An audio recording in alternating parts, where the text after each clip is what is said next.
आपण मानंकु समस्तंकु आम चैनल को बहुत बहुत स्वागत। तो आसंतु आज मु आपण मानंक सहित दही बाइगण रेसिपीटी शेयर करिबे। एहाकु बनेबा अति सहज। तो एथि पई मु एही भली दुईटी लंबा लंबा साइज रो बाइगण को नै जाईची। आपण माने आपणकर क्वांटिटी हिसाब रे बाइगण गोटे किबा दुईटा नै पारिबे। तो बाइगण को नै सारिबा परे मु बाइगण रो आग एवं पछ अंश को काटिकी फिंगी देउची। बाइगण को आपण जेमिति चाहिए सेमिति काटि परिबे। जदि आपण लंबा लंबा साइज रे काटिबा पई चाहउछंती तो लंबा लंबा साइज रे काटि परिबे। जदि गोल गोल करिकि काटिबा पई चाहउछंती तो गोल गोल करि भी काटि परिबे। तो बाइगण सब को मु भल भाव रे काटि सारिबा परे मु गोटे ताटिया रे किछि पानी नै जाईछि ओ सेथिरे बाइगण सब को पकई देइकि भल भाव रे धोई देउछि। बाइगण सब को भल भाव रे धोई सारिबा परे एबे मु कड़ाई रे टिके तेल नै जाईछि ओ तेल को गरम करि देउछि। आपण तेल अधिका देबे नाही। गोटे रो 2 चामच तेल देले बाइगण गुडी को हमर सहज रे भाजी हे पारिबो। तो तेल गरम हैला परे आमे सेथिरे जो धोई की रखिथिबा बाइगण को पानी रु छाणी की पकई दबा ओ सेथिरे लूण देबे नाही। एहाकु तेल रे भल भाव रे गोळेई देकी ता ऊपर आमे एबे गोटे ढांकुणीटी देई देबा जहा द्वारा कि हमर बाइगणटी शीघ्र सिझी जिवो। तो आपण ढांकुणी को मध्य अधिका समय पर्यंत घोड़ेइबे नाही। एहाकु प्रायतः 5 मिनिट पर्यंत घोड़े की आपण रखंतु।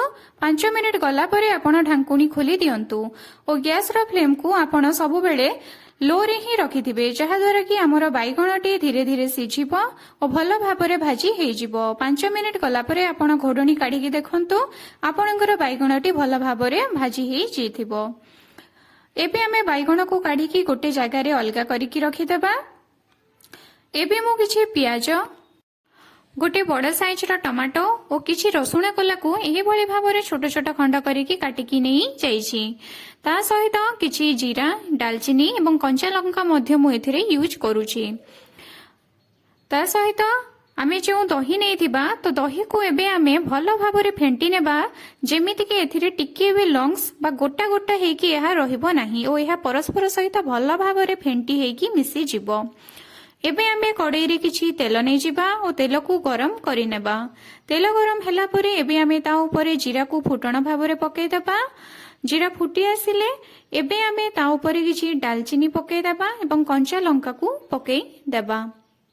दालचीनी और कंचा लंका पकेइ सारिबा परे आमे जो काटिकी रखिथिबा 2टी मीडियम साइज रो प्याज छोट छोट खंड करिकि ताकू पकेइ देबा।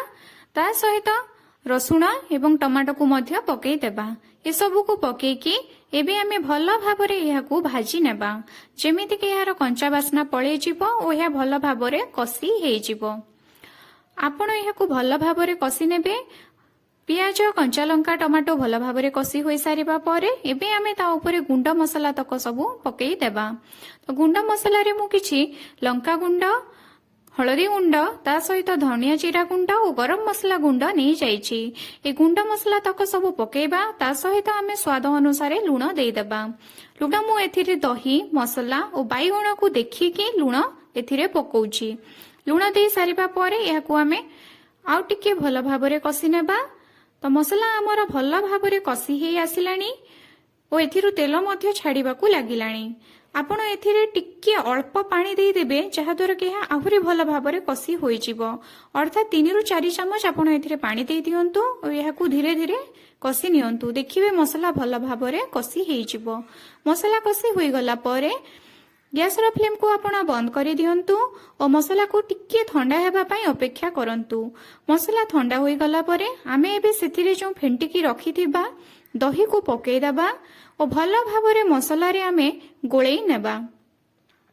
मसला रे भल भाव रे गोळेई सारिबा परे आमे कोन करिबा ना गैस रो फ्लेम को एबे आमे ऑन करिबा और गैस रो फ्लेम को आपण लो रे ही रखि थांतु और एहा को आपण कंटिन्यूअसली एही भली भाव रे गोळेई जाणंतु।